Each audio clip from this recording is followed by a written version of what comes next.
ये जो भजन साधन कर रहे हो इसको बचाओ। दूसरी बात, जहां ऊंचे भाव की प्राप्ति के लिए हमको एक एक भजन संभाल कर रखना है, एक एक नाम, एक एक वृत्ति संभाल कर रखनी है, वह हम अपनी किसी मनोकामना की पूर्ति के लिए, किसी अनुकूलता के लिए, किसी शत्रु पक्ष के नाश के लिए हम भजन का प्रयोग ना करें।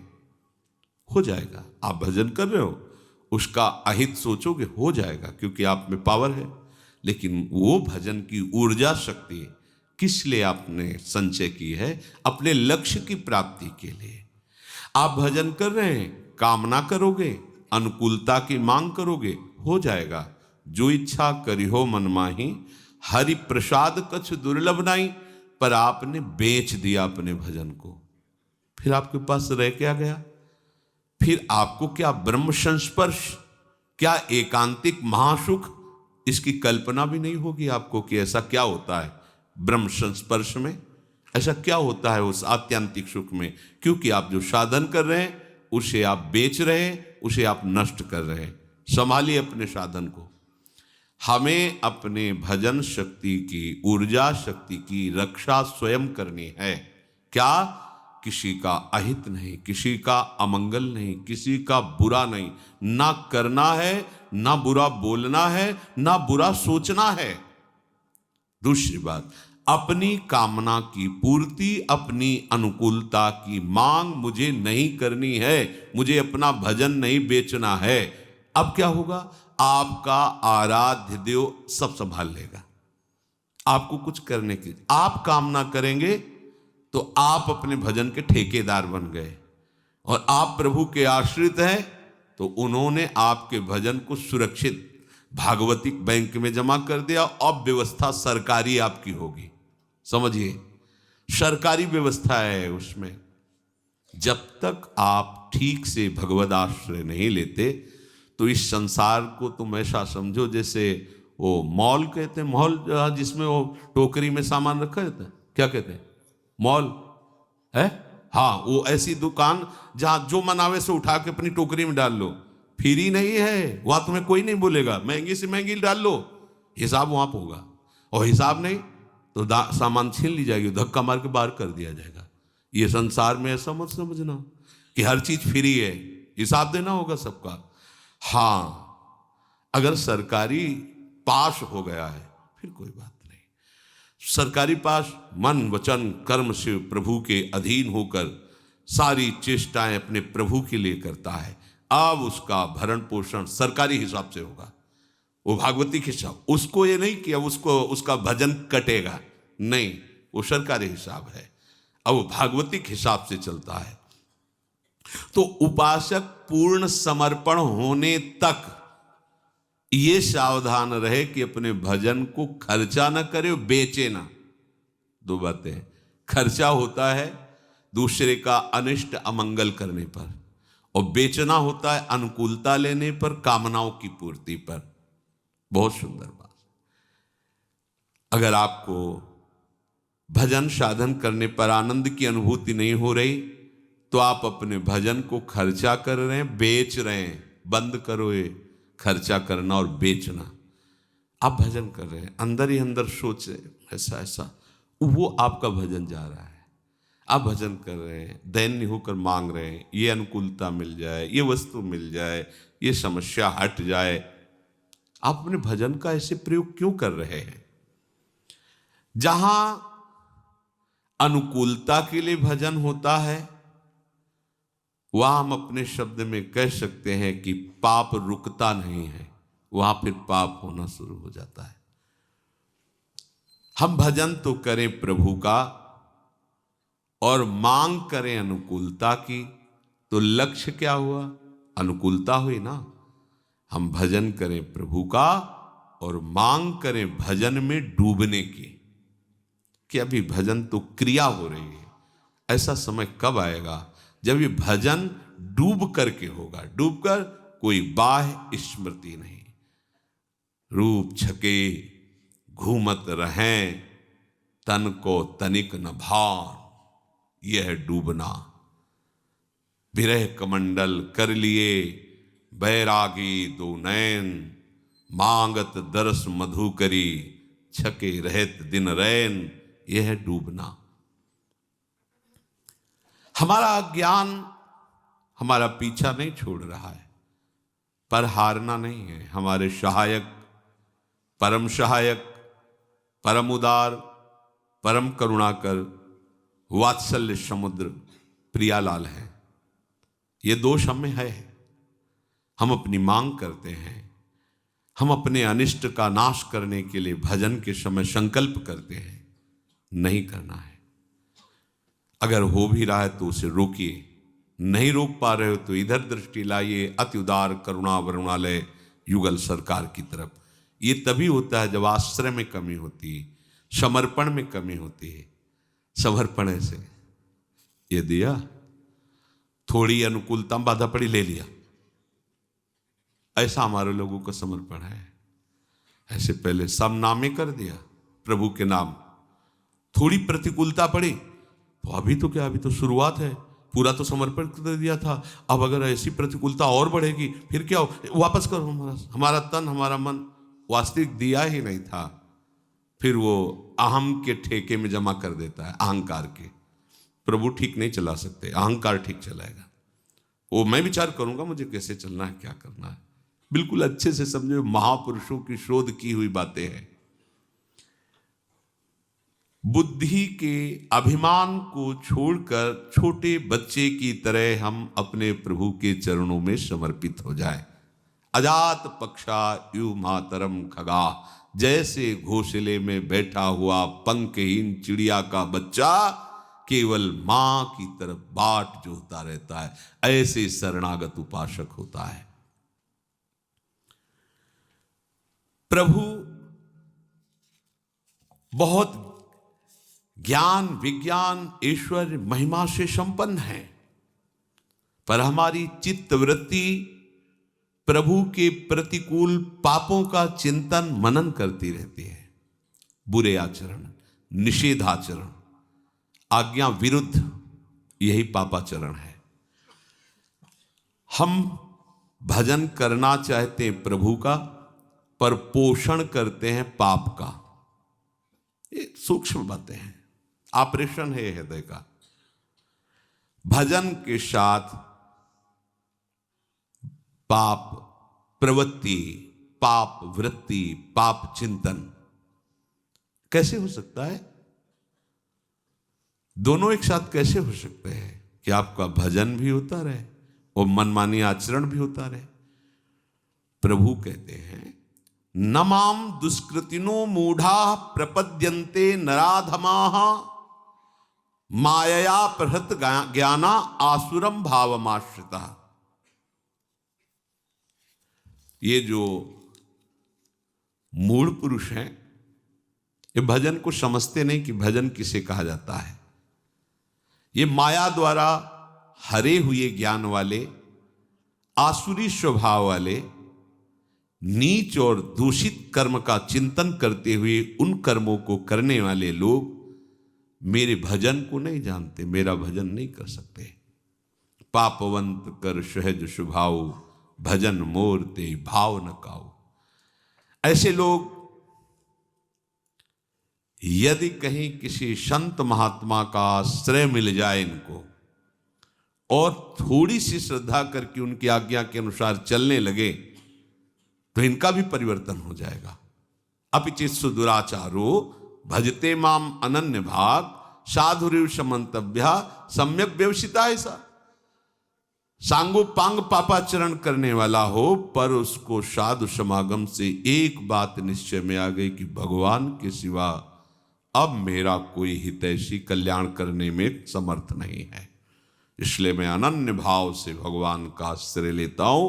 तो प्रभु कह रहे क्षिप्रम भवति धर्मात्मा शाश्वत शांतिम निगच्छति, उसे मैं बहुत शीघ्र धर्मात्मा बना दूंगा और वो परम शांति को प्राप्त हो जाएगा।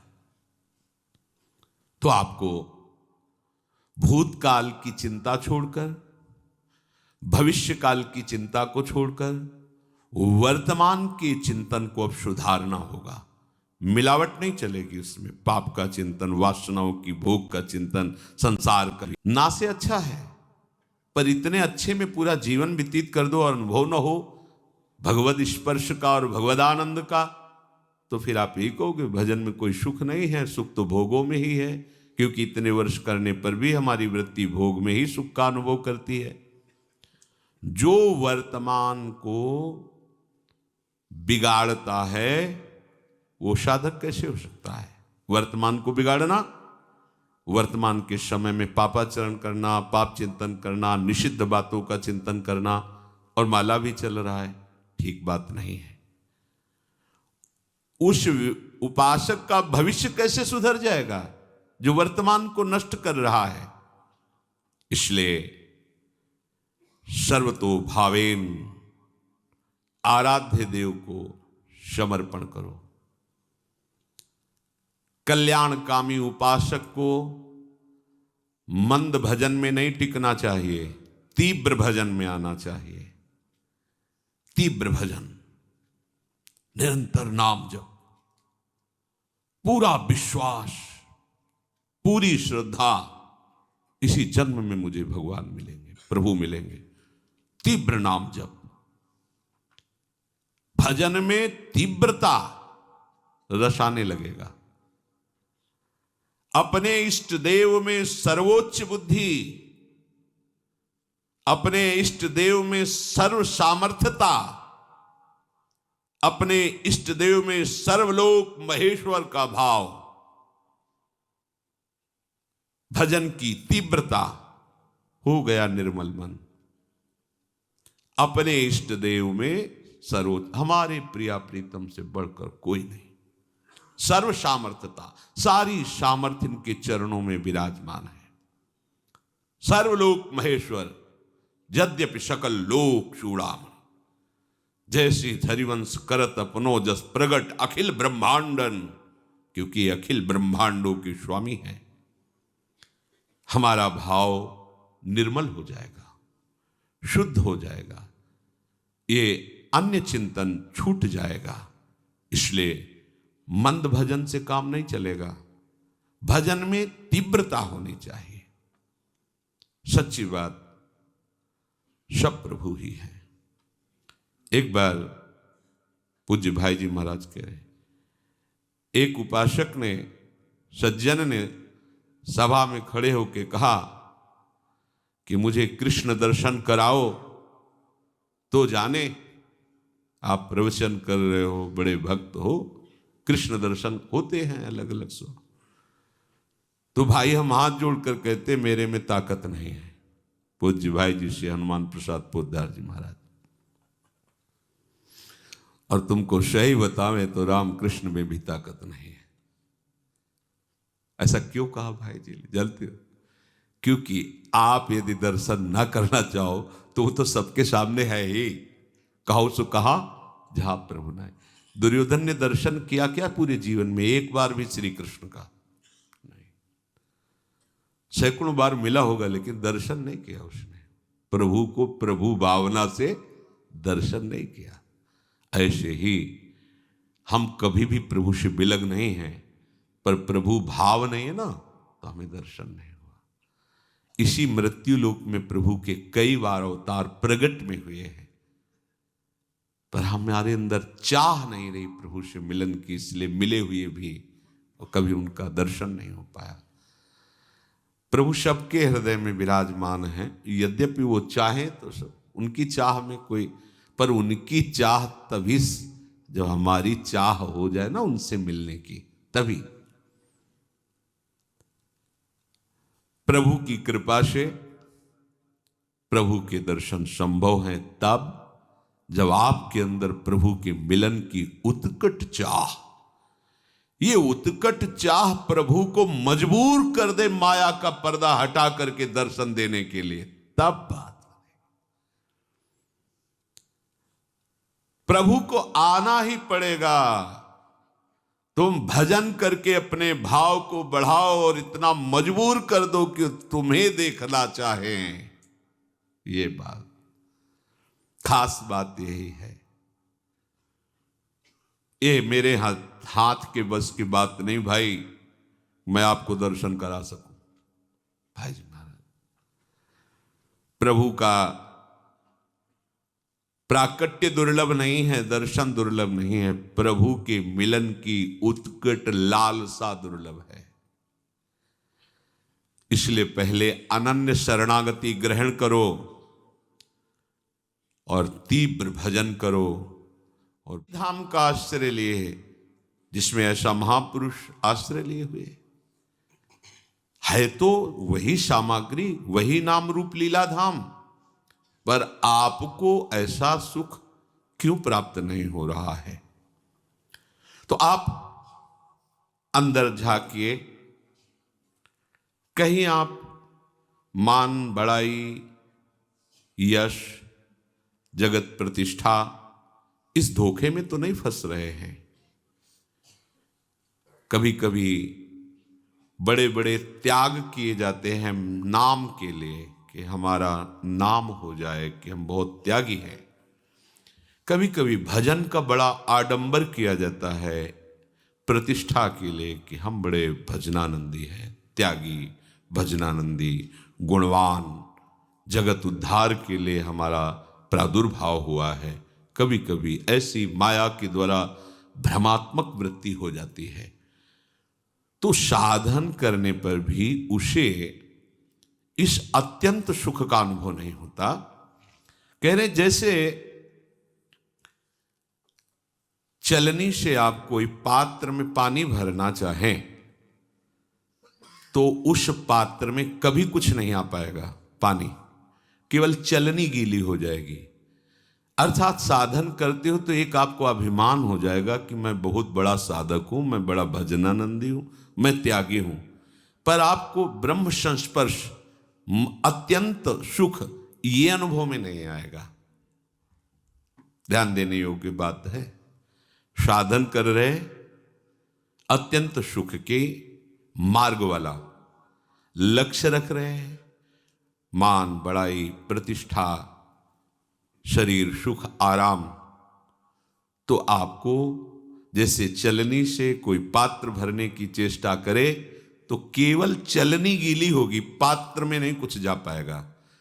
ऐसे ही आपको केवल अहंकार होगा कि मैं बड़ा त्यागी, वैरागी, संत, महंत भाव जो भी है अंदर, पर आपके अंदर जो महापुरुषों में, संतों में, महतजनों में, महंतों में जो महिमा होती है वो आपके हृदय में प्रकाशित नहीं हो पाएगी। इसलिए उपासक को अपने हृदय में असाधन को देखकर तत्काल उसका त्याग करना चाहिए। ये असाधन है। इंद्रियजन्य भोगों की वृत्ति, शरीर के सुख आराम की भावना, मान प्रतिष्ठा बड़ाई। शास्त्र में वर्णन आया है कि उसे आत्महत्या जैसा पाप लगता है जो अपनी बड़ाई अपने मुख से करता है। मैंने मैं, उसे आत्महत्या जैसा पाप लगता है।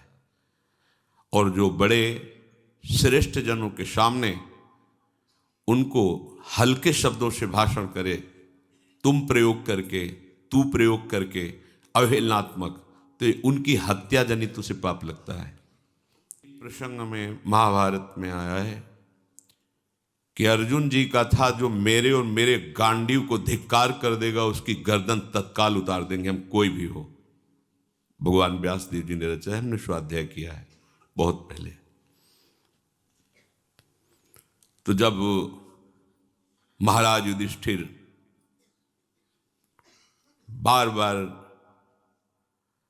अर्जुन से ये आकांक्षा रखते थे कि जिस वीर के सामने खड़े होंगे अर्जुन उसको परास्त ही कर देंगे। कर्ण मारा गया? नहीं, आज नहीं मारा गया। वो बहुत दुखी हुआ क्योंकि कर्ण महावीर था। युधिष्ठिर जी जानते थे इसका ज्यादा टिकना हमारे लिए हानिकारक होगा। फिर पूछा, अब कर्ण मारा गया? नहीं तो धिक्कार है तुम्हारे गांडीव को, तुम गांडीवधारी कहलाने के लायक नहीं हो। तुरंत उन्होंने तलवार खींच ली। भगवान श्री कृष्ण सावधान, बोले मेरी प्रतिज्ञा है, मेरे गांडीव को कोई और मुझे ऐसा, मैं उसे जीवित नहीं रख सकता। कोई बोलो कोई प्रतिज्ञा प्रभु है। तो उनका तुम्हारी प्रतिज्ञा भी रहेगी और युधिष्ठिर जीवित भी रहेंगे। ये तुमसे श्रेष्ठ है, इनको तुम कह के संबोधन करो और इनकी निंदास्पद इनको बात करो, तो इनकी हत्या का तुम्हें जो प्रण है वो पूरा हो जाए। तो उनका तू अपने को धर्मराज समझता है, पांचों के साथ ब्याह हुआ था द्रौपदी का, तेरे को हारने को क्या अधिकार? ऐसे बस बोले हो। अपनी आत्महत्या का उसे दंड मिलता है जो अपने मुख से अपनी प्रशंसा करता है, अपने पूज्य जनों के सामने उनको जो तुम कह के संबोधन करता है, उनकी अवहेलनात्मक वचन, उसे उनकी हत्या जैसा उसे पाप लगता है। ये बड़ी सूक्ष्म शास्त्र की बातें हैं। अपनी प्रशंसा करना, अपनी प्रशंसा सुनना, दूसरे की निंदा करना, दूसरे की निंदा सुनना, ये दोनों में बराबर भाग है। चलनी में गैया दुहे दैव को दे। साधन कर रहे हो पर अपनी प्रशंसा सुनना चाहते हो और अपने मुख से अपनी प्रशंसा करते हो, दूसरे की निंदा करते हो, दूसरे की निंदा सुनना चाहते हो, तो केवल चलनी गीली होगी, पात्र नहीं भरेगा, अभिमान नहीं। अपने अवगुणों को, अपने असाधनों को ये तुच्छ बुद्धि पकड़ नहीं पाती है, और पकड़ भी लेती है तो त्यागने की उसमें हिम्मत नहीं रहती। लेकिन उपासक जो नाम रूप लीला धाम का आश्रय लिए है, उसे इनको नहीं रखना चाहिए। जब कोई हमारी प्रशंसा करने लगे तो उसी समय कान में अंगुली डाल लेनी चाहिए। राधा राधा राधा, क्या बात करते हो? आज के बाद ऐसी बात मत निकालना, तुम्हें पता है मैं कैसा नीच हूं। अगर कुछ है तो मेरे गुरुदेव की कृपा है, लाडली जी की कृपा है। आप ऐसे वचन कभी हमारे सामने मत बोलना। और जब कोई दूसरे की निंदा करने लगे तब तो उससे संभाषण भी इस बात का नहीं करना है, कान में अंगुली डाल करके चुपचाप हट जाना है। साधन बचाओ, नष्ट मत करो।